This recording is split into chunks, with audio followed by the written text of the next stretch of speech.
साथ रहती थी। दिखाने को दोनों देवरानी जेठानी एक दूसरे से बहुत प्यार करती थी, लेकिन देवरानी जेठानी के बीच की लड़ाई उन दोनों के अलावा अगर कोई जानता था तो वो थे उनके पति। उन दोनों में हमेशा ही लड़ाई होती रहती थी, कभी खाने को लेकर तो कभी कपड़े को लेकर। ऐसे ही एक दिन सुष्मिता का पति वरुण अपनी पत्नी और अपनी भाभी शांति से कहता है,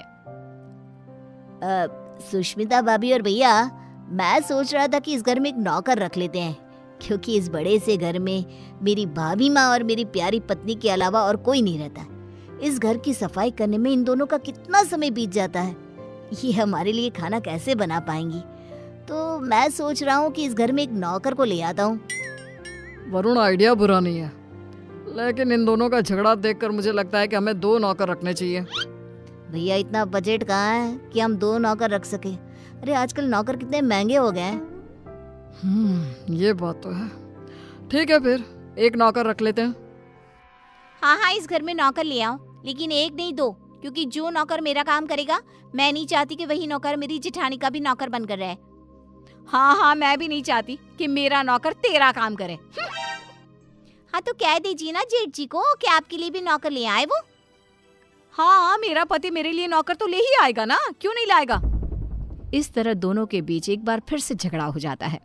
ये देख वरुण और विक्रम उन दोनों की लड़ाई में ना पड़ते हुए अपने अपने काम पर निकल जाते हैं, और काम पर जाते जाते दोनों भाई आपस में एक दूसरे से बात करते हैं। भैया, अगर यही हाल रहा तो हम लोगों को कभी भी खाना समय पर नहीं मिलने वाला। हाँ, तुम सही कह रहे हो वरुण, इसलिए आज शाम को ही हमें एक नौकर का बंदोबस्त करना होगा। इस तरह विक्रम और वरुण अपने काम पर चले जाते हैं, तो वहीं दूसरी तरफ सुष्मिता और शांति की बहस होती रहती है। वो दोनों अपनी बहस में इतनी मगन हो जाती हैं कि उन दोनों को पता ही नहीं चलता कि कब समय बीत चुका है।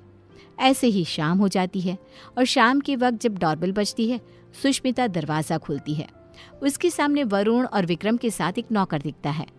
उस नौकर को देखकर सुष्मिता वरुण से कहती है, अरे वाह वरुण जी, आप तो आज सुबह नौकर की बात कर रहे थे, और देखो शाम को आप नौकर भी ले आए अपने साथ। पति हो तो ऐसा, वरना ना हो। सुष्मिता की बातें सुनकर शांति का गुस्सा 7वें आसमान पर पहुंच जाता है, जिसके बाद वो अपने पति के ऊपर चिल्लाते हुए कहती है, अजी आप क्यों नहीं लेकर आए? आपको दिखाई नहीं देता मैं कितनी थक जाती हूँ? अरे भाग्यवान, इस नौकर को मैं और वरुण हम दोनों ही लाए हैं। श्याम लाल किसी एक की चाकरी नहीं करेगा, बल्कि वो पूरे घर की सेवा करेगा। हाँ भैया, बिल्कुल ठीक कह रहे हैं। श्यामलाल, किचन ऊपर है, जाकर खाना बना दो। ठीक है साहब। श्यामलाल किचन में जा ही रहा था कि तभी शांति उसे रोकते हुए कहती है, अरे श्यामलाल, पहले तुम मेरा और विक्रम जी का खाना बना देना। इन दोनों को क्या है, इन दोनों का आराम से बनाते रहना, क्योंकि ये लेट नाइट्स होते हैं। ठीक है मैम साहब। अरे ऐसे कैसे? श्यामलाल, पहले तुम मेरा खाना बनाओगे। बेचारा श्यामलाल उन दोनों की बात में फंस जाता है। वो सर पर हाथ रखकर बैठ जाता है, क्योंकि उसे समझ में ही नहीं आ रहा था कि पहले किसका खाना बनाया जाए। ये देख अब विक्रम श्यामलाल का समय फिक्स कर देता है, और अपने समय अनुसार श्यामलाल अपना काम करता है। कुछ दिन तो घर में शांति का माहौल बना रहता है, लेकिन एक दिन श्यामलाल कपड़े धोने के लिए सुष्मिता के पास जाता है और उसे कहता है, बीम साहब, कपड़े धोने के लिए हैं तो आप मुझे। नहीं, हमारे कपड़े एक साथ नहीं धुलेंगे। नहीं, हमारे कपड़े एक साथ नहीं धुलेंगे। उनकी बात सुनकर श्यामलाल बेचारा एक बार फिर कंफ्यूज हो जाता है, और वहां से मुंह लटकाए नीचे किचन में जाकर काम करने लगता है। ऐसे ही समय बीतने लगता है, और एक दिन श्यामलाल शांति के कमरे में कुर्सी पर खड़ा होकर पंखे को रगड़ रगड़ के साफ कर रहा था। ये देख सुष्मिता नौकर के ऊपर चिल्लाते हुए कहती है, श्यामलाल, तुमने आज तक इस तरह से मेरे कमरे की सफाई तो नहीं करी। अरे ऐसी कौन सी मेहरबानी करी है जेठानी जी, जो तुम उनके कमरे की इतने अच्छे से सफाई कर रहे हो।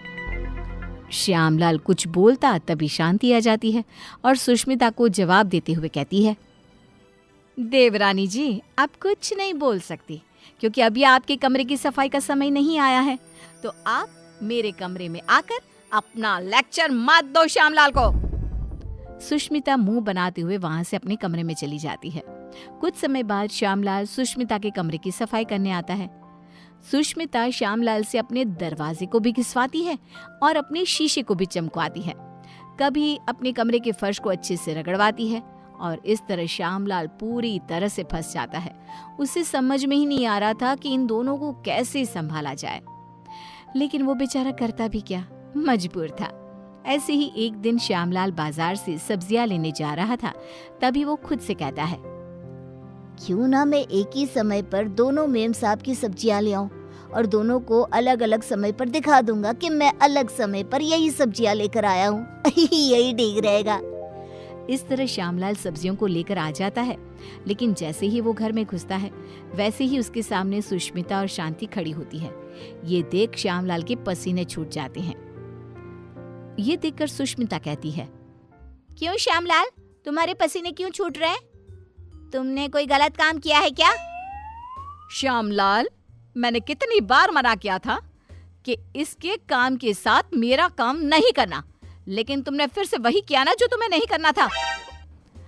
इस तरह दोनों अब श्यामलाल को खरी खोटी सुनाने लगती है, और इतना सुनने के बाद कोई नौकर उनके घर में काम कर ले, ऐसा तो हो ही नहीं सकता। इसलिए श्यामलाल ने जवाब देते हुए उन दोनों से कहा, मेम साहब माफ करना, लेकिन मैं आपके घर में और काम नहीं कर सकता, क्योंकि एक ही काम दो दो बार करना बड़ा ही मुश्किल हो जाता है। अरे तो क्या तुम उसके पैसे नहीं ले रहे हो? उसकी ये बात सुनकर बेचारा श्यामलाल चुप हो जाता है, और ना चाहते हुए भी उन दोनों का काम करना पड़ता है। अलग अलग समय पर एक ही काम 2 बार करता हुआ खुद को देख वो बहुत परेशान होता रहता है। परेशान होकर विक्रम और वरुण के पास जाता है और कहता है, साहब मैं और काम नहीं कर सकता, यहाँ एक ही काम 2 बार करना पड़ता है।